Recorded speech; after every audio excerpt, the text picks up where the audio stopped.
और नौकरियों को हमने बताया आपको कि सरकार बनते ही कैबिनेट की पहली मीटिंग में 1 लाख सरकारी नौकरी देंगे। प्रदेश में कुल 5 लाख युवाओं को रोजगार दिलवाया जाएगा। हर विधानसभा में 10 करोड़ यानी 680 करोड़ का बिना ब्याज के लोन मिलेगा युवाओं को अपना स्टार्टअप शुरू करने के लिए। एक भर्ती विधान तैयार किया जाएगा, ये बड़ा इम्पोर्टेंट है। एक भर्ती विधान तैयार किया जाए जिसमें किसी नौकरी के लिए विज्ञापन जारी होने के 6 महीनों के भीतर नियुक्तियां देना अनिवार्य हो जाएगा। ये नहीं कि आप लटका के रखते रहें, 6 महीने के अंदर आपको नौकरी देनी पड़ेगी अगर आपने विज्ञापन जारी कर दिया।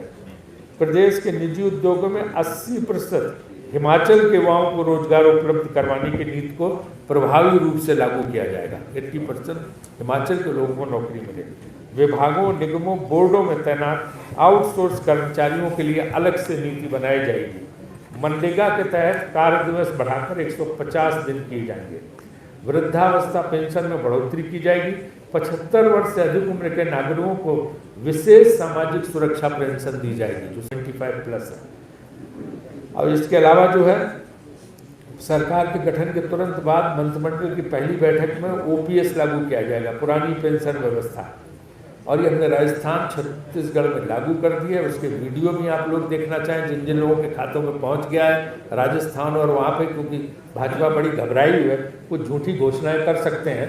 लागू वागू तो कहीं करेंगे नहीं ना, उन्होंने किया है, लेकिन वो झूठी घोषणाएं कर सकते हैं। तो उसकी काट के लिए हमने पहले से हमारे सारे वीडियो आ गए राजस्थान और छत्तीसगढ़ के कि कैसे खातों में लोगों के पैसे पहुँच चुके हैं OPS के जरिए, जो हमने वहाँ पर लागू कर दिया। वहाँ पर कर्मचारियों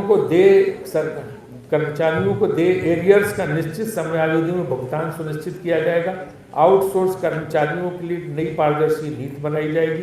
संविदा या कॉन्ट्रैक्ट कर्मचारियों को नियमित भर्ती में बोनस अंक देकर प्राथमिकता दी जाएगी, क्योंकि जो कॉन्ट्रैक्ट में उनको हम बोनस पॉइंट देंगे ताकि वो पहली प्रायोरिटी उनको मिले नौकरियों में। नमस्कार मित्रों, मैं हूं कुमार भवेश चंद्र और आप देख रहे हैं खबरों के आर पार। 10 दिसंबर को क्या होगा? 10 दिसंबर को जब हिमाचल प्रदेश और गुजरात के नतीजे आएंगे, जब 5 राज्यों में जो विधानसभा के उपचुनाव हैं उन सीटों के नतीजे आएंगे। उत्तर प्रदेश में मैनपुरी सीट पर जो मुलायम सिंह यादव के निधन की वजह से खाली हुई है, उस सीट पर क्या नतीजा निकलेगा, ये सारे सवाल इतने महत्वपूर्ण हो गए हैं कि इन सब पर पूरे देश में इस वक्त मंथन चल रहा है। सब लोगों की नज़र इस बात पर है कि हिमाचल प्रदेश में जहां भारतीय जनता पार्टी का शासन है, गुजरात में जहां भारतीय जनता पार्टी लंबे समय से शासन कर रही है, इन राज्यों में कोई परिवर्तन होगा? क्या वहां पर जो विरोधी दल हैं, क्या कांग्रेस वहां पर अपनी ताकत बढ़ा पाएगी? क्या कांग्रेस सत्ता में वापस आ जाएगी? ये सारे सवाल इतने अहम हो गए हैं और इन्हीं अहमियत की वजह से इस वक्त इन चुनावों पर पूरे देश की नज़र है। पूरे देश की नज़र इसलिए भी है क्योंकि माना यह जा रहा है कि भारतीय जनता पार्टी की ताकत घट रही है। भारतीय जनता पार्टी की ताकत में कमी आई है पहले के मुकाबले, महंगाई की वजह से, बेरोजगारी की वजह से और जो सारे मुद्दे हैं उनकी वजह से भारतीय जनता पार्टी की स्थिति कमज़ोर हुई है। लेकिन ये चुनाव के नतीजे बताएंगे कि भारतीय जनता पार्टी कमज़ोर हुई है कि पहले से ताकतवर हुई है कि उसकी ताकत अभी बची हुई है। ये चुनाव के नतीजे बेहद अहम हैं और इसीलिए इन चुनावों पर सिर्फ इन राज्यों का भविष्य नहीं टिका हुआ है, इन नतीजों पर टिका हुआ है पूरे देश का भविष्य और 2024 के चुनावों का भविष्य कि 2024 में क्या होगा, 2024 में किस तरह की तस्वीर सामने आएगी। ये सवाल इन्हीं चुनावों से तय होगा, इन चुनाव के नतीजों से तय होगा। और इसीलिए हम इन चुनावों पर नज़र रखे हुए हैं और इसीलिए इन चुनावों पर देश की जनता, प्रदेश की जनता और जहाँ जहाँ चुनाव हो रहे हैं वहाँ के लोग इन चुनावों को अहम मान रहे हैं। इस वीडियो में हम बात करेंगे कि कैसे हिमाचल प्रदेश के चुनाव अहम हो गए हैं और हिमाचल प्रदेश के चुनाव में इस वक्त मुद्दे क्या हैं।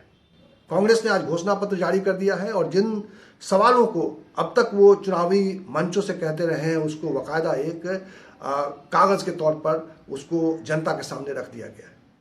भारतीय जनता पार्टी के मुद्दे क्या हैं वो भी हम आपको बताएंगे और बताएंगे कि कांग्रेस ने किस तरह से अपने मुद्दों को चुनावी घोषणा पत्र में जगह दी है। जिस पुरानी पेंशन की मांग को लेकर कांग्रेस समर्थन में दिखाई दे रही थी, जिस पर प्रियंका गांधी ने जो चुनावी मंचों से जिस तरह का ऐलान किया था कि सरकार आएगी तो पहली कैबिनेट में हम पुरानी पेंशन को लागू करेंगे, वो आज चुनावी घोषणा पत्र में शामिल हो चुका है।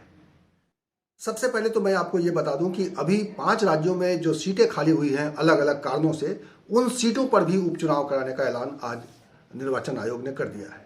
और उसमें एक सबसे अहम सीट है लोकसभा की, वो सीट जो मुलायम सिंह के निधन की वजह से खाली हुई है, मैनपुरी सीट, उस पर भी चुनाव होंगे। और इसके अलावा 5 जिन राज्यों में जो सीटें खाली हुई हैं उन पर जो मतदान होना है, उसमें उड़ीसा का पदमपुर है, राजस्थान का सरदार शहर है, बिहार की कुरहनी और छत्तीसगढ़ के भानु प्रतापपुर, उत्तर प्रदेश की रामपुर सीट शामिल है। उत्तर प्रदेश की रामपुर सीट इसलिए भी अहम है क्योंकि वहाँ आजम खान के ऊपर जो मामला चल रहा था उनको सजा हो गई है, उसकी वजह से वो सीट खाली हुई है। और उत्तर प्रदेश में खासतौर पर इन 2 सीटों पर, मैनपुरी सीट पर, लोकसभा सीट पर कौन किस तरह से अब चुनाव होगा, क्या भारतीय जनता पार्टी उस पर कब्जा कर लेगी या समाजवादी पार्टी अपने पास वो सीट रख पाएगी, इसको लेकर एक कसमकस अब से आज से शुरू हो जाएगा। रामपुर में भी यही मामला है। रामपुर सीट बहुत ही प्रतिष्ठा की सीट है समाजवादी पार्टी के लिए। तो वहाँ पे समाजवादी पार्टी की वापसी हो पाएगी कि नहीं हो पाएगी, कि भारतीय जनता पार्टी जोर लगा रही है जिस तरीके से आजम खान के खिलाफ में जिस तरह से वहाँ पे एक माहौल बन रहा है, उसमें क्या भारतीय जनता पार्टी उस सीट पर कब्जा कर लेगी, ये भी एक सवाल है। तो इन उपचुनावों में जो 5 राज्यों के इन सीटों पर जो उपचुनाव हो रहे हैं ये भी अहम हो गए। और इन सभी सीटों के नतीजे उसी 10 तारीख को आएंगे, 10 दिसंबर को, जब गुजरात के और हिमाचल प्रदेश के चुनाव के नतीजे आएंगे। तो इसीलिए ये पूरा इंटरेस्टिंग हो गया है ये चुनाव। और इस चुनाव को इस रूप में देखा जा रहा है कि जो कहा जा रहा है कि भारतीय जनता पार्टी की ताकत घट रही है, भारतीय जनता पार्टी के विरोधियों की ताकत बढ़ रही है। इन चुनावों के नतीजे यही तय करेंगे कि किसकी ताकत कितनी बढ़ी है, किसकी ताकत कितनी घटी है। क्या कांग्रेस ने जो भारत जोड़ो यात्रा शुरुआत की है राहुल गांधी ने, उसका असर क्या आपको हिमाचल प्रदेश और गुजरात में दिखाई देगा? क्या कांग्रेस की ताकत इसकी वजह से बढ़ेगी, कांग्रेस की सक्रियता की वजह से बढ़ेगी? क्या कांग्रेस ने जो चुनाव कराने के बाद वहाँ एक अस्थायी अध्यक्ष चुन लिया है, उसका असर कुछ इन चुनावों के नतीजों में दिखाई देगा? और ये सारे मामले इसलिए भी अहम हो गए हैं क्योंकि बदली हुई राजनीतिक परिस्थितियों में कौन कितना क्या हासिल कर पाया है, ये इस चुनाव के नतीजे बताएंगे कि जनता का रुख कैसे बदल रहा है, कितना बदल रहा है। भारतीय जनता पार्टी के खिलाफ में जिस तरह के माहौल बिगड़ने की बात कही जा रही है, क्या सचमुच भारतीय जनता पार्टी को लेकर लोगों में निराशा है और क्या अब वो भारतीय जनता पार्टी को उतना पसंद नहीं कर रहे हैं? कितना प्रतिशत वोट वो हिमाचल प्रदेश में उसको देते हैं? क्या उसकी सरकार की वापसी हो पाती है कि नहीं हो पाती है? गुजरात में किस तरह से आम आदमी पार्टी भी एक बड़ी पार्टी के तौर पर वहाँ उभरना चाहती है, वहाँ लगातार वो कैंपेन कर रही है। तो वहाँ पे किस तरह से पार्टियों को महत्व मिलता है, किस पार्टी को कितनी अहमियत मिलती है, वहाँ की जनता उनको कितना पसंद करती है, कितने प्रतिशत वोट उनको मिलते हैं, ये सारे सवाल इसलिए भी इम्पॉर्टेंट है क्योंकि इन्हीं चुनावों के नतीजों से ये सब कुछ पता चलने वाला है। और ये 2024 के थर्मामीटर की तरह काम करेगा, यही बताएगा कि 2024 में किस तरह का एक राजनीतिक माहौल होगा, किस तरह का एक राजनीतिक समीकरण होगा भारतीय जनता पार्टी और विरोधी दलों के बीच में। बहरहाल आज जब कांग्रेस ने चूंकि वहाँ पे अपने चुनावी घोषणा पत्र का ऐलान किया है हिमाचल प्रदेश में, और उसमें जो 2 अहम ऐलान है वो बहुत ही महत्वपूर्ण है।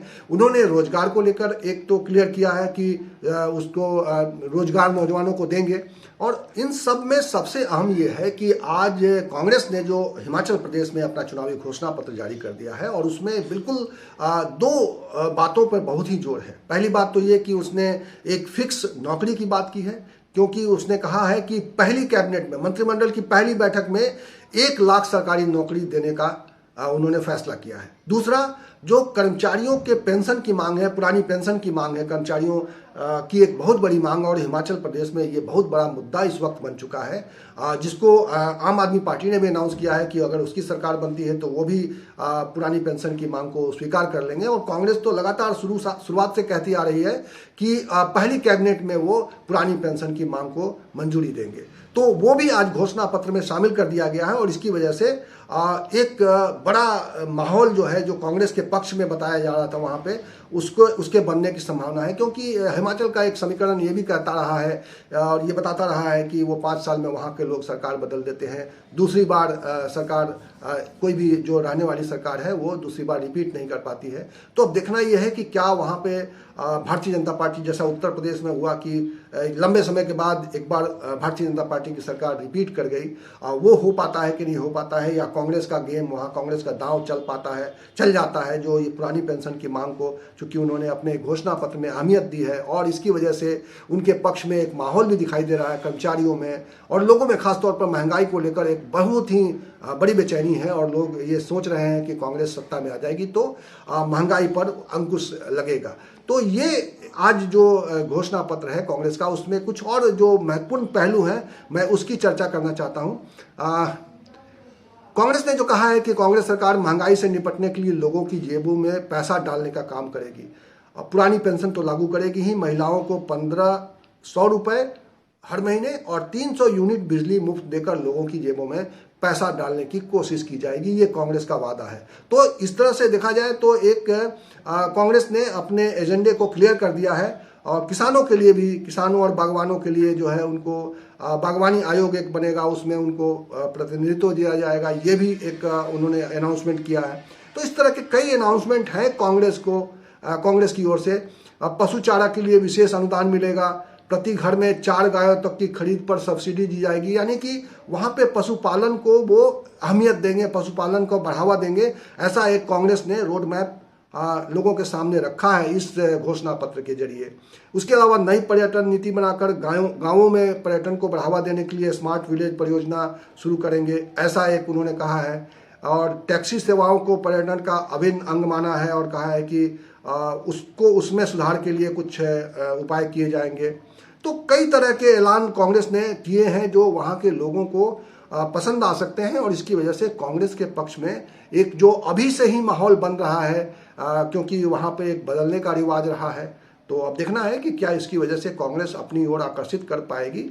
भारतीय जनता पार्टी भी चुप नहीं बैठी है। भारतीय जनता पार्टी वहाँ पे लगातार अपनी सीट, अपनी साख, अपनी सत्ता बचाने की कोशिश में जुटी हुई है और हमने देखा कि किस तरीके से लगातार भारतीय जनता पार्टी के दिग्गज नेता वहाँ लगातार प्रचार कर रहे हैं और उत्तर प्रदेश के मुख्यमंत्री योगी आदित्यनाथ को वहाँ खास तौर पर लगाया गया है और वो लगातार दौरे कर रहे हैं। वो एक दिन में कई सभाएं कर रहे हैं और वहाँ जाकर वो केवल विकास की बात नहीं कर रहे हैं, वो बता रहे हैं कि किस तरह से मोदी सरकार के आने के बाद विकास के काम तेज हुए हैं, किस तरह से पिछली सरकारों में जो जिस तरह से फैसले नहीं लिए जा रहे थे, कई महत्वपूर्ण फैसले किए हैं, उसकी बात कर रहे हैं वो। और वो भी ये भी कह रहे हैं कि मैं अयोध्या वाले शहर से आया हूँ, अयोध्या से आया हूँ और आप सब मेरा प्रणाम स्वीकार करें। तो एक तरह से राम मंदिर के मुद्दे को भी जिंदा करने की कोशिश कर रहे हैं वहाँ के चुनाव में। वो ये चर्चा कर रहे हैं योगी आदित्यनाथ वहाँ पे कि किस तरह से भारतीय जनता पार्टी की सरकार आने के बाद मंदिरों का निर्माण तेज हुआ है, किस तरह से काशी विश्वनाथ पर काम हो रहा है, किस तरह से बाकी मंदिरों पर काम हो रहा है, उज्जैन मंदिर में काम हुआ है, महाकाल की चर्चा कर रहे हैं। वो अयोध्या में जो राम मंदिर बन रहा है, भव्य विशाल राम मंदिर बन रहा है, उसकी चर्चा कर रहे हैं, उसके सवाल उठा रहे हैं और लोगों से समर्थन एक तरह से मांग रहे हैं और कह रहे हैं कि वो किस तरह से हिंदुओं का एक जागरण आया है, हिंदुओं के बीच में एक जो उनके हिंदुओं के जो मंदिरों और उनके जो संस्कार हैं उसको लेकर एक नई तरह के विचार, एक नए तरह के सोच के साथ वो आगे बढ़ रही है उनकी सरकार। तो ये सारे सवाल वो उठा रहे हैं, ये सवाल वहाँ पे इम्पॉर्टेंट हो गए हैं और इन सवालों की वजह से भारतीय जनता पार्टी और कांग्रेस के बीच में वहाँ पर एक कड़ा मुकाबला दिखाई दे रहा है। जो अब देखना है कि चुनाव जैसे जैसे बिल्कुल अब तो चुनाव करीब आ गए हैं, वोटिंग का वक्त आ गया है और इन कुछ दिनों में किस तरह से वहाँ माहौल बदलता है। चूँकि आज कांग्रेस ने घोषणा पत्र जारी किया है और इसलिए मैंने ये वीडियो आपको खास तौर पर बनाया ताकि आपको मैं बता सकूं कि किस तरह से हिमाचल का चुनाव आगे बढ़ रहा है। और इस वीडियो में मैं इस पर फोकस रखना चाहता था कि हिमाचल में किस तरह की लड़ाई चल रही है। हिमाचल में एक बात और मैं जाते जाते बताना चाहता हूँ कि हिमाचल में भारतीय जनता पार्टी जहाँ एक तरह योगी जैसे चेहरों को आगे करके और हिंदुत्व के नाम पर या कहिए कि मोदी का जो काम है उसके नाम पर जो वोट मांगने की बात कर रही है, दूसरी तरफ भारतीय जनता पार्टी के बीच में कुछ अंदरूनी कलह जो है, अंदरूनी जो एक टूट फूट है, अंदरूनी जो एक शिकायत है एक दूसरे गुट के प्रति, उसकी वजह से भारतीय जनता पार्टी वहाँ कमज़ोर दिखाई दे रही है। और इसीलिए कल जब कांग्रेस के नेता राजीव शुक्ला जब शांता कुमार से मिले थे, जो शांता कुमार मुख्यमंत्री रहे हैं, भारतीय जनता पार्टी के बड़े नेता हैं, और उनसे जब उनकी मुलाकात होती है और कुछ बातें होती है जिसको वो निजी मुलाकात और व्यक्तिगत बातचीत कह रहे हैं, वो उससे भी एक माहौल में गर्मी आई है। और ये माना जा रहा है कि भारतीय जनता पार्टी के भीतर जो एक तरह से जो टकराव है, गुटबंदी है, उस गुटबंदी का लाभ उठाकर कांग्रेस जो है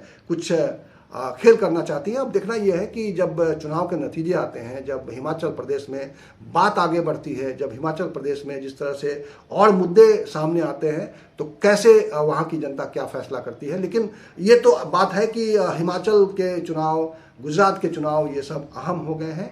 और इन जो 5 राज्यों में जो उपचुनाव कुछ सीटों के लिए जो ऐलान हुआ है, उनके नतीजे अहम हो गए हैं। और इन्हीं नतीजों से पता चलेगा कि भारतीय जनता पार्टी की ताकत बढ़ी है या घटी है, और विपक्ष की ताकत क्या पहले के मुकाबले बढ़ रही है, और क्या वो 2024 में भारतीय जनता पार्टी का ठीक तरह से मुकाबला कर पाएगी। इस वीडियो में इतना ही। इसी तरह की चर्चा के साथ मैं आपको मिलूंगा अगले वीडियो में। तब तक के लिए नमस्कार।